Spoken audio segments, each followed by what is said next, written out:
हरे कृष्णा। आप सभी को षटतिला एकादशी की बहुत सारी शुभकामनाएं। ये एकादशी वर्ष में आने वाली एक ऐसी विशेष एकादशी है जिसमें 6 प्रकार से तिल का सेवन किया जाता है। सामान्य रूप से सभी एकादशी में तिल का सेवन वर्जित बताया गया है, लेकिन एकमात्र ये एकादशी ऐसी है जिसमें विशेष रूप से तिल का सेवन, तिल का दान और उसका उपयोग किया जाता है।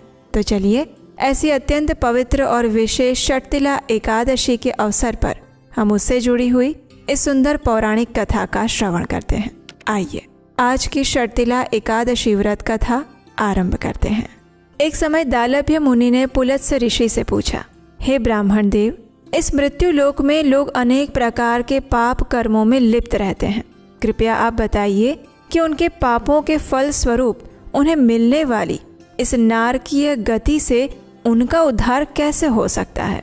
ये सुनकर पुलत्स्य मुनि ने उत्तर दिया, हे भाग्यवान, माघ मास के कृष्ण पक्ष में आने वाली एकादशी तिथि और उस दिन मनुष्य को परम भगवान श्री कृष्ण की उपासना विशुद्ध मन से करनी चाहिए। उपासना के समय मनुष्य को भगवान से इस प्रकार प्रार्थना करनी चाहिए, हे भगवान जनार्दन, हे परम दयालु श्री कृष्ण, आप पतित पावन हैं, कृपया भव सागर में डूबे हुए जीवों पर दया करें।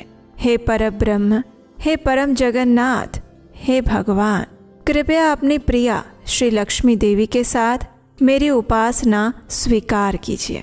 उसके बाद मनुष्य को छाता, वस्त्र, जूते अथवा जल से भरा हुआ पात्र दान देकर ब्राह्मणों की उपासना करनी चाहिए।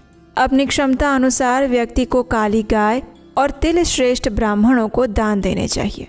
विशेषकर इस षटतिला एकादशी पर तिल अर्पित करने से या दान देने से मनुष्य अनेक जन्मों तक स्वर्ग लोकों में वास कर सकता है।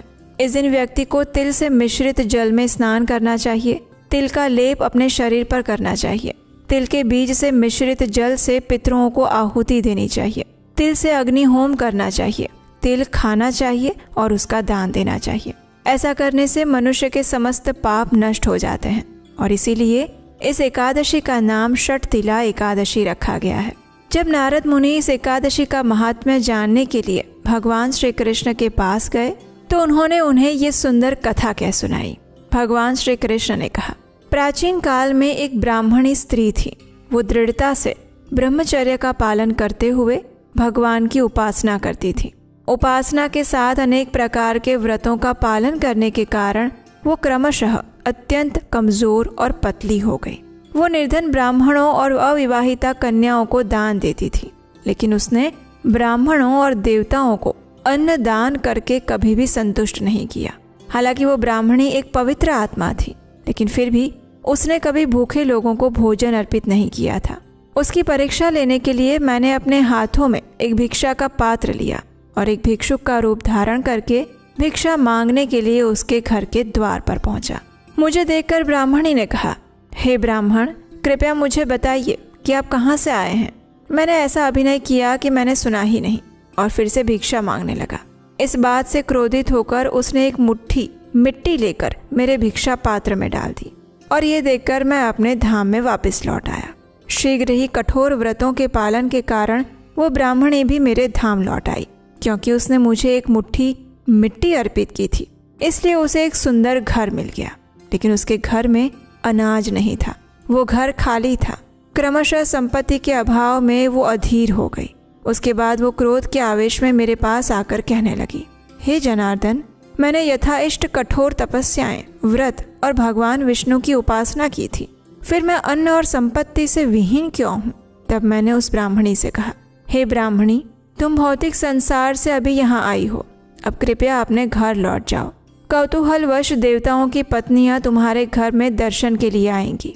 तुम उनसे षटतिला एकादशी के महात्म्य की जिज्ञासा करना। जब तक वे महात्म्य वर्णन समाप्त ना कर दे तब तक तुम द्वार मत खोलना। मेरे वचन सुनकर ब्राह्मणी अपने घर लौट गई।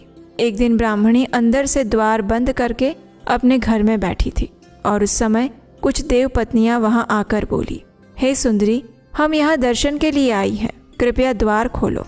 तब ब्राह्मणी ने उत्तर दिया, यदि आप मुझे देखना चाहती हैं तो कृपया मुझे द्वार खोलने से पहले षटतिला एकादशी का महत्व, पुण्य फल और महात्म्य वर्णन कीजिए। तब उनमें से एक देवपत्नी ने इस एकादशी का महात्म्य वर्णन किया और वो वर्णन सुनकर ब्राह्मणी ने अत्यंत संतुष्ट होकर दरवाजा खोला। देवपत्नियां ब्राह्मणी को देखकर प्रसन्न हुई और उन देवियों के उपदेश अनुसार ब्राह्मणी ने षटतिला एकादशी व्रत का पालन किया। उसके बाद वो सुंदर, तेज युक्त और पर्याप्त अन्न, संपत्ति और स्वर्ण की स्वामिनी बन गई।